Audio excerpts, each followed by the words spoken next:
Hello dear students, welcome to you my online classes and I am Dr. D.L. Kumar, biology faculty. Now today we discuss cell wall. बेटा हम कोशिका भित्ति के बारे में बात करेंगे और इससे पूर्व की वीडियो में हमने पादप व जंतु कोशिका में अंतर किया था और आज हम बात करेंगे कोशिका भित्ति, जो कि यूनिट अपनी जो 10 सेल चल रही है उसी का नेक्स्ट टॉपिक है कोशिका भित्ति, जिसे अपन सेल वॉल भी कहते हैं। तो कोशिका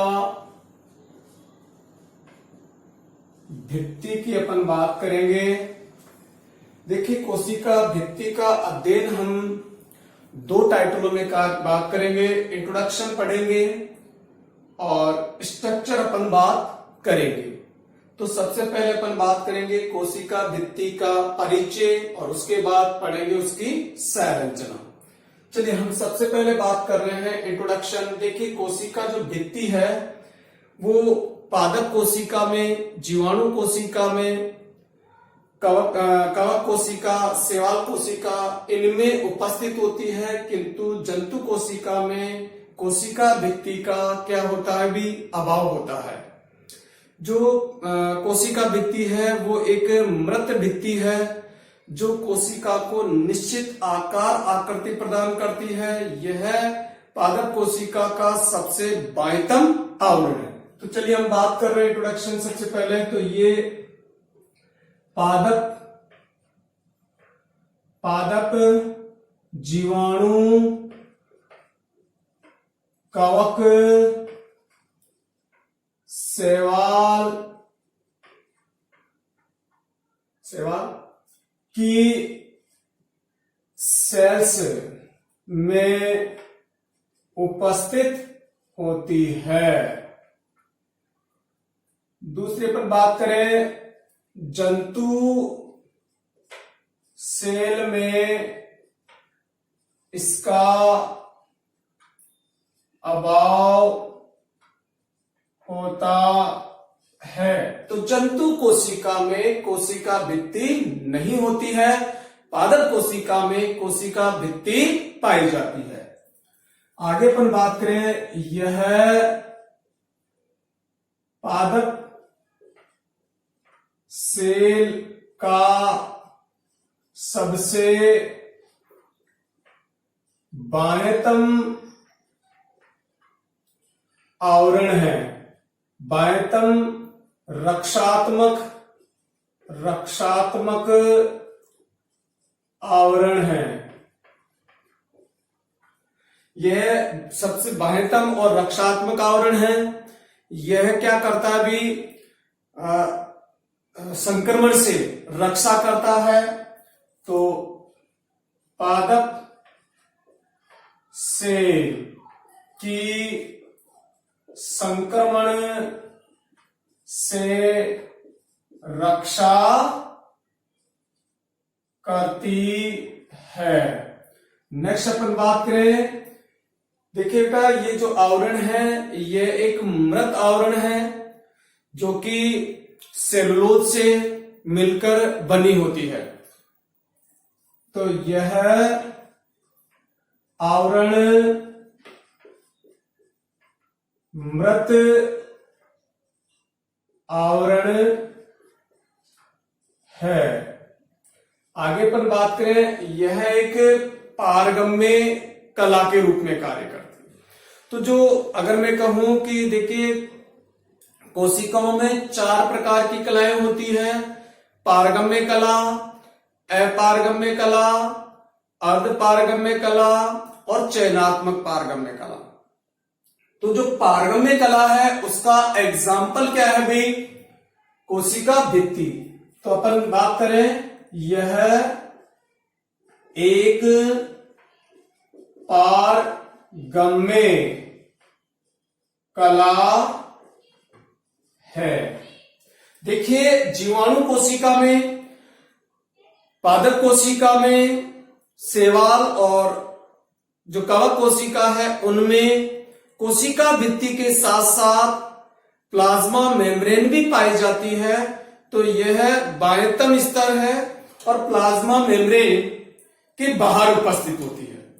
तो आगे अपन बात करें, यह मुख्य रूप से किसकी बनी है भी? सेलुलोज की बनी होती है। तो देखिए यह या इसका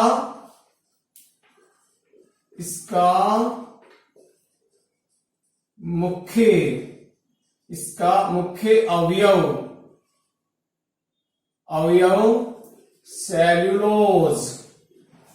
सेलुलोज है। आगे अपन बात करें, यह एक अवरोधक आवरण के रूप में कार्य करती है, जो विभिन्न प्रकार के जो अविजातीय पदार्थ है उनको कोशिका के अंदर प्रवेश करने से रोकती है। तो यह एक अवरोधक स्तर के रूप में कार्य करती है। तो अवरोधक स्तर के रूप में है, जो अनेक प्रकार के विजातीय पदार्थों को अंदर प्रवेश होने से रोकती है। नेक्स्ट अपन बात करें, यह अत्यधिक कठोरतम स्तर है, ये बहुत अत्यधिक कठोरता प्रदान करती है। तो अपन बात करें, यह कोशिका को दृढ़ता प्रदान करती है। तो ये पादप कोशिका को या जिसमें भी सेल वॉल प्रेजेंट होगी उसको ये क्या करेगी भी? दृढ़ता या कठोरता प्रदान करती है। आगे पर बात करें, यह कोशिका को निश्चित आकार आकृति प्रदान करती है। तो एक निश्चित आकार आकृति भी प्रदान करती है। तो यह सेल्स को निश्चित आकार आकृति प्रदान करती है। तो ये निश्चित आकार आकृति भी प्रदान करती है कोशिका को। इसी के साथ अपन बात करें तो ये जो है कोशिका की यदि अपन बात देखा अपन ने, तो हमने क्या क्या देखा भी? जो सेल वॉल है या कोशिका भित्ति जो है वो एक सबसे बाह्यतम स्तर है, रक्षात्मक स्तर है, कोशिका को दृढ़ता प्रदान कर रही है, एक मृत आवरण है, अवरोधक स्तर के रूप में कार्य कर रही है। तो ये सारी चीजें कोशिका भित्ति के इंट्रोडक्शन है। इसके अलावा अपन बात करें तो ये कोशिका का बाह्य कंकाल भी बनाती है, क्योंकि भाई बाहर से कठोरता कौन प्रदान कर रही है? यही। तो अपन बात करें, यह कोशिका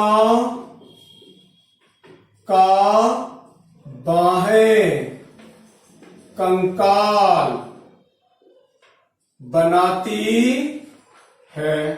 तो ये सारा इसके सामान्य परिचय के रूप में हुआ। यहां से जो ये पूरी आपको मेम्ब्रेन दिख रही है, ये सेल के ऊपर, ये सेल वॉल ही है।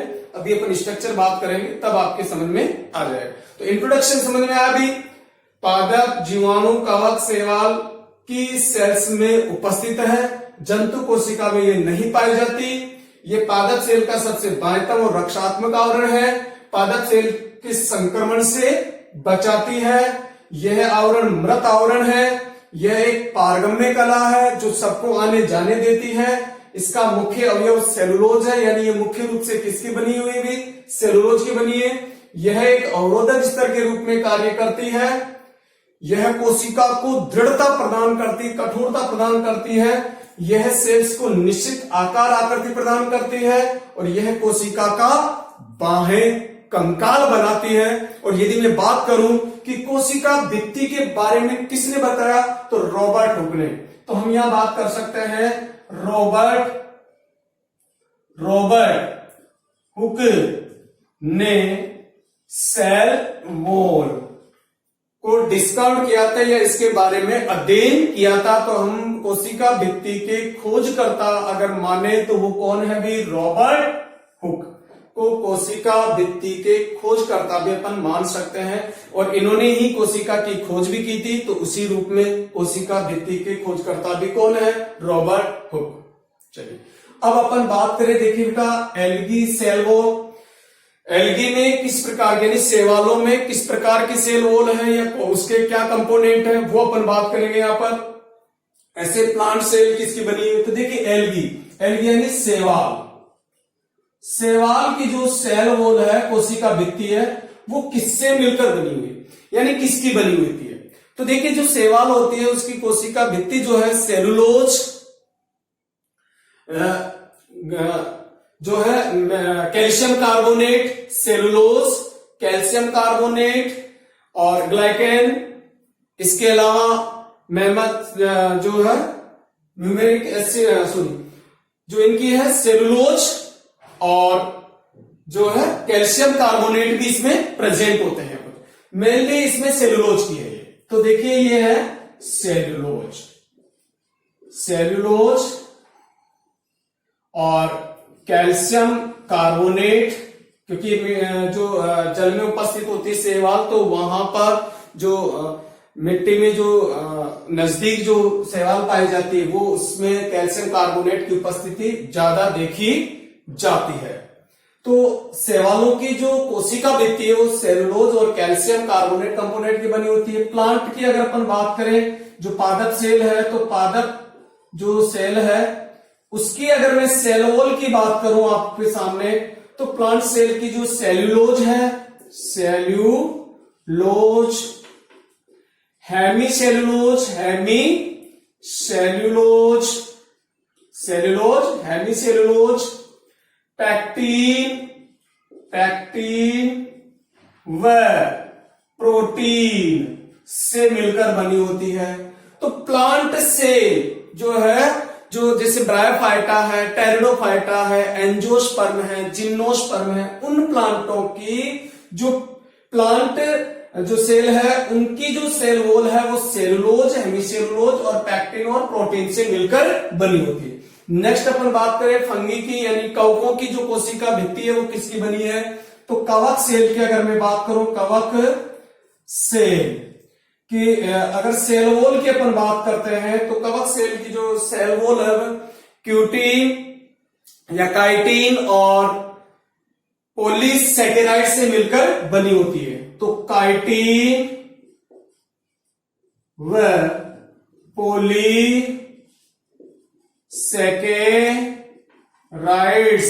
पॉलीसेकेराइड्स से मिलकर बनी होती है। तो कवकों की सेल वॉल किसकी बनी हुई, काइटिन और पॉलीसेकेराइड से।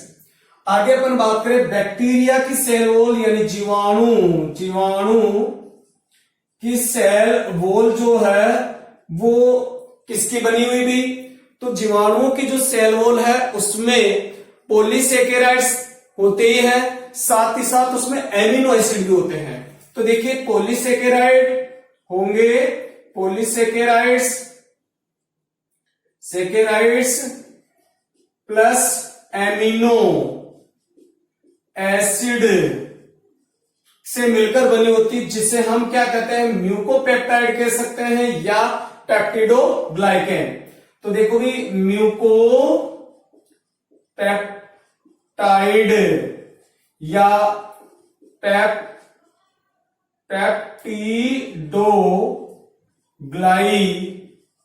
पेप्टिडोग्लाइकेन से मिलकर जीवाणुओं की कोशिका भित्ति बनी होती है, यानी पॉलीसेकेराइड और एमिनो एसिड।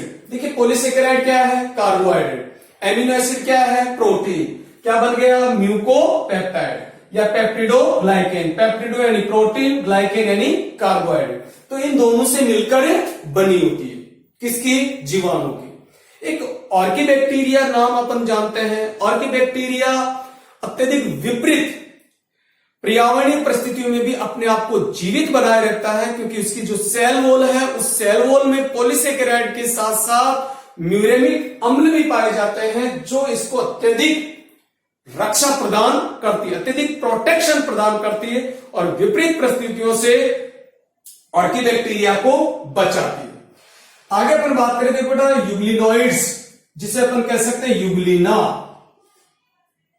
यूग्लिना, यूग्लिनोइड्स का एग्जांपल यूग्लिना, और उसकी सेल वॉल जो है वो किसकी बनी होगी। देखिए यूग्लिना एक जंतु जगत और पादप जगत की क्या है भी, योजक कड़ी है बेटा, यानी आपस में जोड़ने वाली कड़ी है। और इसमें एक पतली, बहुत पतली सेल वॉल पाई जाती है जो प्रोटीन की बनी होती है। तो प्रोटीन की एक पतली सेल वॉल पाई जाती है जिसे पेलिकल बोलते हैं, पेलिकल बोलते हैं, पेलिकल कहते हैं, जो अत्यधिक पतली स्तर के रूप में पाई जाती है। तो ये है भी सेल वॉल किस प्रकार के ऑर्गेनिज्म में किस प्रकार की सेल वॉल की क्या कंटेंट है। मुख्य रूप से याद रखें कि जो प्लांट्स है उसमें जो सेल वॉल है और शैवाल जो है, ब्रायोफाइटा, टेरिडोफाइटा, एंजियोस्पर्म, जिम्नोस्पर्म, ये सब प्लांट सेल में है। तो इनमें सेल वॉल जो है सेल्यूलोज, हेमीसेल्यूलोज, पैक्टिन और प्रोटीन से मिलकर बनी होती है। यदि मैं बात करूं कवकों की, तो कवकों की जो सेल वॉल है वो काइटिन और पॉलीसेकेराइड से मिलकर बनी हुई है। और मैं यदि बात करूं जीवाणु की, तो पॉलीसेकेराइड और एमिनो एसिड से मिलकर बनी हुई है, जिसे हम म्यूकोपेप्टाइड या पेप्टिडोग्लाइकेन कहते हैं। यूग्लिना की अगर अपन बात करें तो सेल वॉल प्रोटीन से मिलकर बनी हुई है जो बहुत पतली है और उसे पेलिकल स्तर के रूप में जानते हैं। तो यह है भी सेल वॉल कि कौन कौन से ऑर्गेनिज्म में, कौन कौन से सजीवों में किस प्रकार की सेल वॉल कौन से मटेरियल से बनी होती है। अब अपन बात करेंगे बेटा स्ट्रक्चर ऑफ सेल वॉल, कोशिका भित्ति की संरचना। कोशिका भित्ति की संरचना या स्ट्रक्चर ऑफ सेल वॉल। देखिए कोशिका भित्ति की संरचना का अध्ययन हम 4 टाइटलों में बात करेंगे। सबसे पहले है मिडिल लेमिला, मध्य पटलिका। उसके बाद में है प्राथमिक भित्ति यानी प्राइमरी वॉल। उसके बाद है सेकेंडरी वॉल यानी द्वितीयक भित्ति। और फिर है तृतीयक भित्ति या टर्सरी वॉल। इन 4 टाइटलों में कोशिका भित्ति की संरचना का हम अध्ययन करेंगे। चलिए अपन यहां पर 4 टाइटल डाल रखे हैं, middle lamella, primary wall, secondary wall and tertiary wall. ये चारों कंटेंट में अपन लिख रखा अपन ने। अब प्राथमिक मध्य पटलिका क्या है, सबसे पहले अपन बात करें मध्य पटलिका या मिडिल लेमिला। देखिए बेटा जो आपको ये रेड कलर से जो आपको लाइनें ये बॉर्डर दिख रही है, ये रेड कलर की जो बॉर्डर दिख रही है ये पूरी, ये मध्य पटलिका है। देखिए 2 कोशिकाएं, देखिए मैं एक दोबारा आपको एक आउटलाइन डायग्राम बता दूं थोड़ा सा। ये एक सेल है जो अपन ये अपने नीचे बना रखे, इसी प्रकार ये दूसरी सेल है। तो इन दोनों सेल की जो ये लाइनें आपको दिख रही है ये मिडिल लेमिला है, ये मध्य पटलिका है। ऐसे ये पूरी जो रेड लाइन आपको दिख रही है इसी से ये इधर दूसरी सेल जुड़ी है, इधर तीसरी जुड़ी है, चौथी, 5वीं, 6वीं, 7वीं, 8वीं, इस प्रकार से सेल जुड़ी हुई है, ये बीच की सेल है। तो मध्य पटलिका क्या होती है बेटा, 2 सेल्स के मध्य में उपस्थित होती है, 2 सेल्स को आपस में इंटरकनेक्टेड करती है, दोनों कोशिकाओं को आपस में जोड़ती है। तो मध्य पटलिका जो मेन मध्य पटलिका जिसे अपन कहें, तो ये 2 या 2 से अधिक कोशिकाओं को आपस में जोड़ती है। और ये 2 कोशिकाओं के मध्य आसन पट्टिका के रूप में या संयोजन पट्टिका के रूप में उपस्थित होती है। तो ये मध्य पटलिका है आपको जो दिख रही है। तो अपन सबसे पहले बात करें मिडिल लेमिला। तो देखिए 2 से अधिक सेल्स के मध्य उपस्थित, 2 या 2 से अधिक सेल्स के मध्य उपस्थित है, पूरा स्केलेटन बना रही है, आपस में कोशिकाओं को जोड़े रखती है। तो अपन बात करें कोशिकाओं को आपस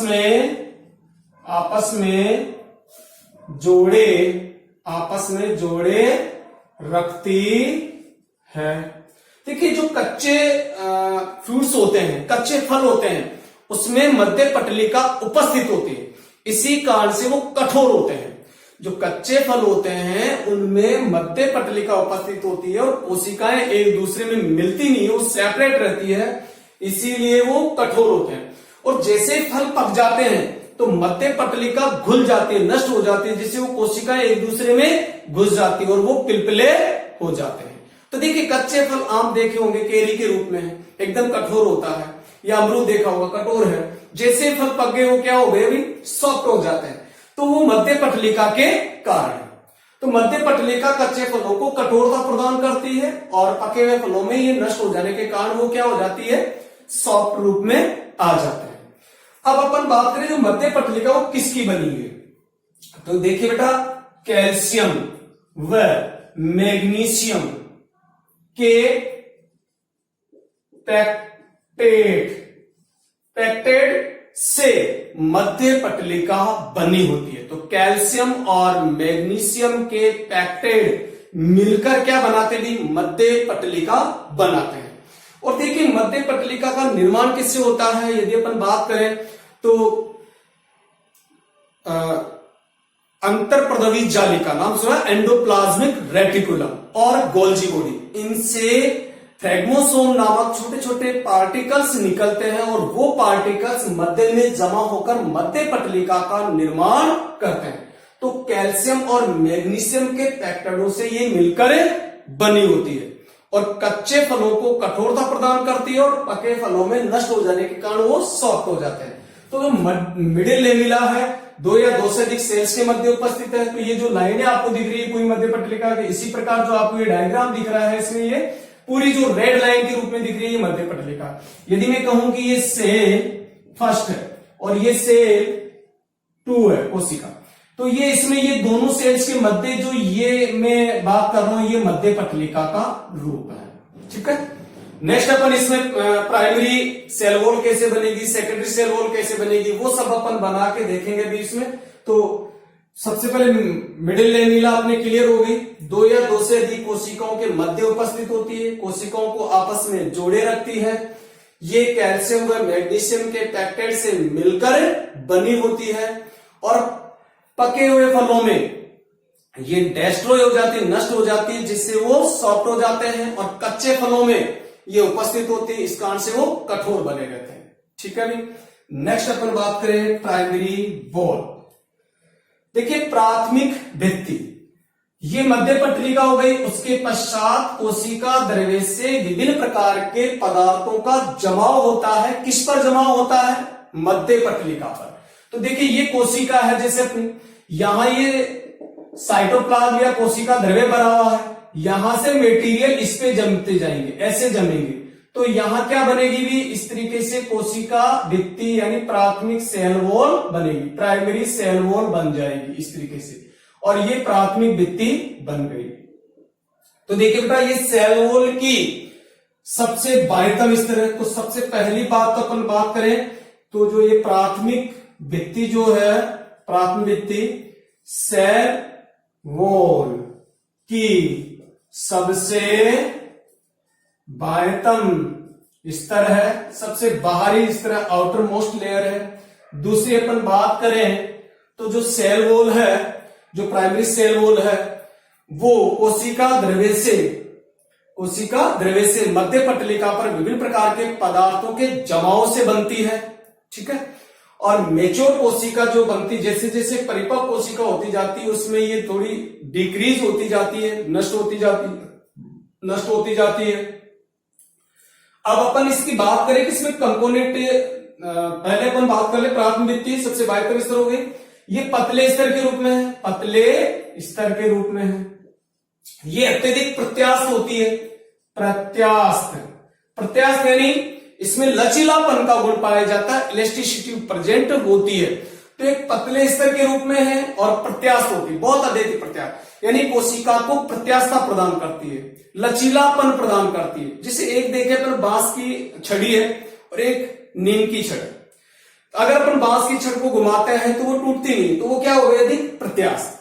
और नीम की लकड़ी को अगर अपन घुमाते हैं तो तुरंत ब्रेक हो जाती, टूट जाती है, तो वो क्या है, अप्रत्यास्थ। तो ये क्या है अभी, प्रत्यास्थ। तो ये कोशिका को लचीलापन प्रदान करती है।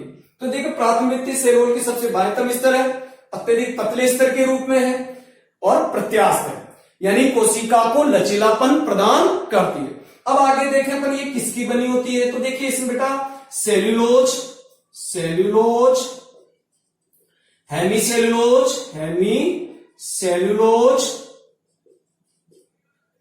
उसके बाद पैक्टीन व प्रोटीन से ये मिलकर बनी होती है।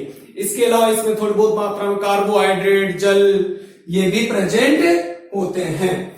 तो प्राथमिक भित्ति सबसे बाह्यतम स्तर है, अत्यधिक पतले स्तर के रूप में है, प्रत्यास्थ है और सेलुलोज, हेमीसेलुलोज, पैक्टिन और प्रोटीन से मिलकर बनी होती है।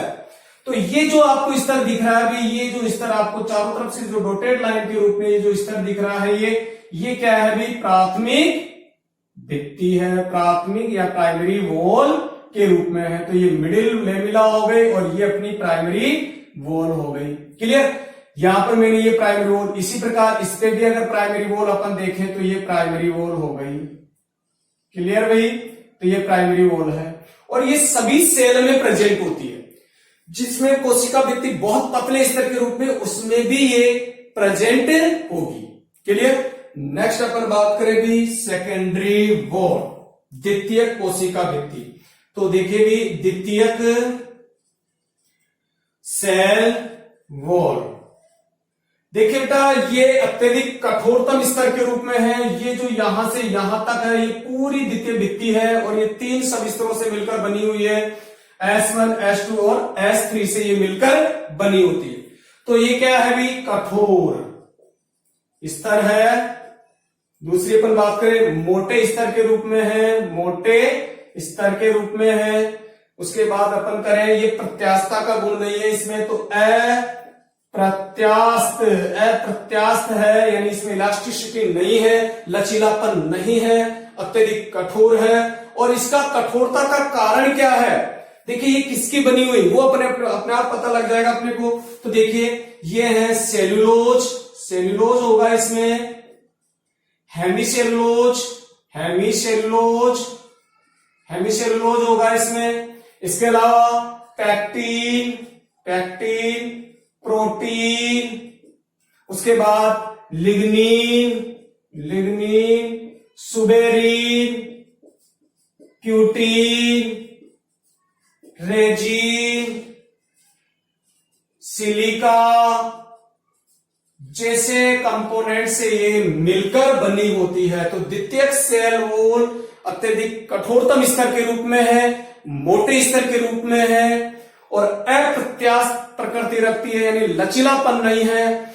और देखिए इसमें ये किसकी बनी है? सेलुलोज, हेमीसेलुलोज, पैक्टिन, प्रोटीन के साथ साथ इसमें लिग्निन, सुबेरिन, क्यूटीन, रेजिन, गोंद जैसे पदार्थों का भी जमाव हो जाता है और उन जमाव के कारण ही ये बहुत अत्यधिक कठोर हो जाती है। तो इसकी कठोरता का कारण क्या है अभी? Resin, lignin, suberin, cutin, resin और सिलिका के जमाव के कारण इसमें कठोरता आ जाती है। तो उसके कारण ये कठोर बन जाती है। तो देखिए अपन बात करें यहां से जो आपको ये 3 स्तर दिखाई दे रहे हैं, ये तीनों स्तर द्वितीयक भित्ति के हैं। और द्वितीयक भित्ति सेकेंडरी जो वॉल अपने अपन ये 3 उपस्तरों से मिलकर बनी हुई है। इसमें सबसे पहला है S1, फिर है S2, फिर S3। जो अपने को ये लाइनिंग दिख रहा है ये S1 स्तर है, इसे अपन बाह्यतम स्तर भी कह सकते हैं। तो द्वितीयक वॉल का बाह्यतम स्तर। उसके बाद में ये मध्य स्तर है जो अपने को डॉटेड लाइन में दिख रहा है, ये मध्य स्तर है और इसे अपन S2 स्तर भी कह सकते हैं। और उसके बाद जो आपको राउंडेड इस तरीके से जो दिख रहा है ये कौन सा है? S3 स्तर है, जिसे हम अंत स्तर भी कह सकते हैं। तो द्वितीय वॉल 3 उपस्तरों से मिलकर बनी होती है। तो अपन बात करें तो देखिए भी जो द्वितीय स्तर है, यहां मैं बात कर देता हूं। देखिए भी द्वितीय स्तर अपन बात करें, द्वितीयक स्तर जो है, जो सेकेंडरी वॉल है वो 3 उपस्तरों से, 3 उपस्तरों से बनी होती है, जिनको अपन संबोधित करते हैं S1, S2 और S3 व S3। ये 3 स्तर होते हैं इसमें। अब मैं एक बात बताऊं आपको कि ये जो है जो द्वितीय भित्ति है, ये मेरिस्मेटिक जो सेल होती है, विभजोतक कोशिकाएं होती है, उनमें इसका अभाव होता है। उसमें केवल प्राथमिक स्तर मिडिल लेमिला और प्राइमरी वॉल ही प्रेजेंट होती है। तो देखिए बेटा, अपन यहां ये बात करें, नोट करने की, है बहुत इंपॉर्टेंट चीज है, कई बार ये क्वेश्चन पूछा जाता है। तो देखिए, द्वितीयक स्तर, द्वितीयक भित्ति या द्वितीयक वॉल विभजोतक सेल्स में अनुपस्थित होती है। तो विभजोतक सेल में क्या क्या होगी बेटा? मध्य पटलिका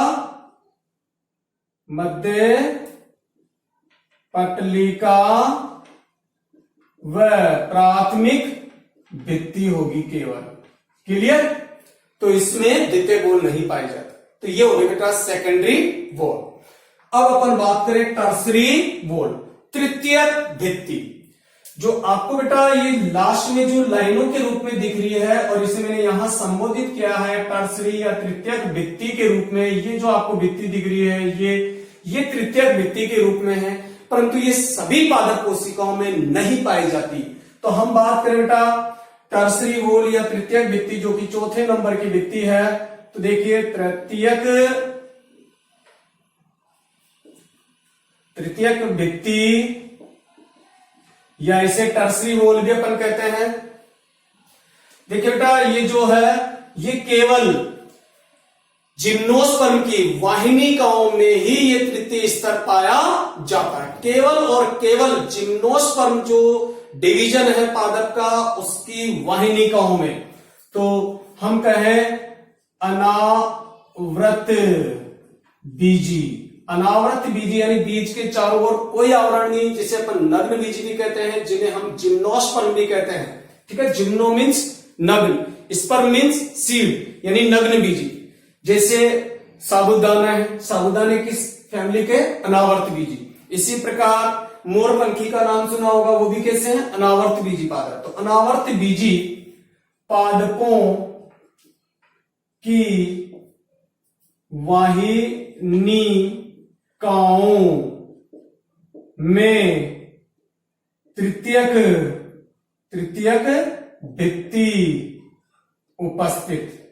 केवल और केवल अनावर्त बीजी पादपों की जो वाहिनिकाओं है उनमें उपस्थित है। एक अपन बात कर लें कि ये किसकी बनी हुई है। तो तृतीयक भित्ति बेटा हेमीसेल्यूलोज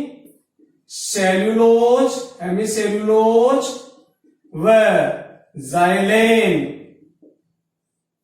की से मिलकर बनी होती है। कई बार एग्जाम में क्वेश्चन पूछा जाता है तृतीयक भित्ति किसकी बनी हुई है, तो हेमीसेल्यूलोज और जाइलेन, या अपन केवल जाइलेन भी कह सकते हैं, जाइलेन कंपोनेंट भी इसमें केवल और केवल विशेष रूप से जाइलेन से मिलकर बनी होती है।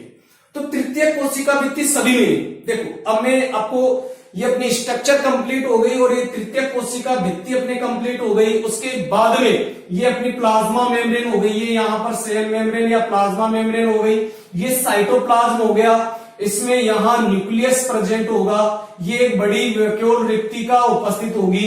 इसके बाद माइटोकॉन्ड्रिया होगा, गोल्जी बॉडी होगी, गोल्जी बॉडी हो गई, ठीक है, हरित लवक होगा। इस तरीके से ये सेल अब आरंभ हुई है। तो ये पूरी की पूरी सेल वॉल के रूप में है, ठीक है, जिसमें middle lamella, primary wall, secondary wall and tertiary wall present है। टर्सरी वॉल केवल और केवल अनावर्त बीजी पादपों की जिम्नोस्पर्म की वाहिनिकाओं में पाई जाती है, और ये हेमीसेल्यूलोज और जाइलेन से मिलकर बनी होती है। ठीक है, तो ये थी भी कोशिका भित्ति की संरचना। क्लियर? देखिए, अपन ने यहां पर अपन एक बात कर रहे थे कि ये जो आपको देख रहे हो ये मिडिल लेमिला है, ये प्राइमरी वॉल है, ये सेकेंडरी वॉल है जो 3 उपस्तरों से मिलकर बनी हुई है। ठीक है, उसके बाद ये टर्सरी वॉल है, और टर्सरी वॉल सभी में नहीं होती है। क्लियर? तो ये अपन ने सेल वॉल की स्ट्रक्चर बात की। अब अपन एक चीज यहां और करना चाह रहे हैं कि जो सेल वॉल है उस सेल वॉल में जो ये कंपोनेंट है ये किस तरीके से बनती है। तो देखिए बेटा, इसमें 2 चीजें होती है, एक होते हैं सेलुलोज तंतु और एक होता है मैट्रिक्स। तो देखिए मैं बात बता दूं, जो सेलुलोज के दीर्घ और लघु या अपन कहें सूक्ष्म और ग्रूव फिलामेंट्स उपस्थित होते हैं। ये आपस में सेलुलोज फाइबर्स के रूप में कार्य करते हैं और इनके मध्य में हेमीसेलुलोज और पैक्टिन मैट्रिक्स का कार्य करता है। और ये सारे जो तंतु है, सेलुलोज के तंतु जो है वो हेमीसेलुलोज और पैक्टिन के मैट्रिक्स में जमा होकर कोशिका भित्ति का निर्माण करते हैं। आगे अपन बात करें जो कोशिका भित्ति में जो ये कंपोनेंट है वो कहां से बनाए जाते हैं, तो मैं एक बात बता दूं आपको। जो अपन ने यहां देखा क्यूटीन और सुबेरिन, क्यूटीन और सुबेरिन जो है वो जो अपने स्पिरोसोम है, माइक्रोबॉडीज है बेटा। स्पिरोसोम देखो 3 प्रकार की माइक्रोबॉडीज मैंने आपको बताई थी, जिसमें ग्लायोक्सिसोम, स्पिरोसोम और प्रोक्सिसोम देखी थी अपन। तो उसमें जो स्पिरोसोम है उसके द्वारा क्यूटीन और सुबेरिन जो है स्पिरोसोम के द्वारा बनाए जाते हैं, यानी वहां सिंथेसाइज होते हैं ये और फिर कोशिका भित्ति में जमा होते हैं। और बाकी जो कंपोनेंट है यानी cellulose, hemicellulose, pectin, protein, lignin, ठीक है, ये सारे के सारे जो कंपोनेंट है ये गोल्जी बॉडी या डिक्टियोसोम में बनाए जाते हैं, यहां सिंथेसाइज्ड होते हैं। क्लियर? तो इन सबका संश्लेषण यानी ज्यादातर जो कंपोनेंट है सेल वॉल के जो रासायनिक संगठन है वो गोल्जी बॉडी या डिक्टियोसोम द्वारा सिंथेसाइज्ड होते हैं। क्योंकि पता है आपको प्लांट सेल में जो गोल्जी बॉडी होती है वो बिखरे हुए रूप में होता है, फैले हुए रूप में होता है और उसे अपन क्या कहते हैं, डिक्टियोसोम। तो डिक्टियोसोम से बनते हैं। और जो सुबेरिन और जो क्यूटीन है ये जो बनते हैं स्पिरोसोम माइक्रोबॉडीज द्वारा सिंथेसाइज्ड होते हैं। तो ये था बेटा सेल वॉल का इंट्रोडक्शन, स्ट्रक्चर, और स्ट्रक्चर का अपन ने ये डायग्राम देखा। Okay students, thank you. जय हिंद, जय भारत।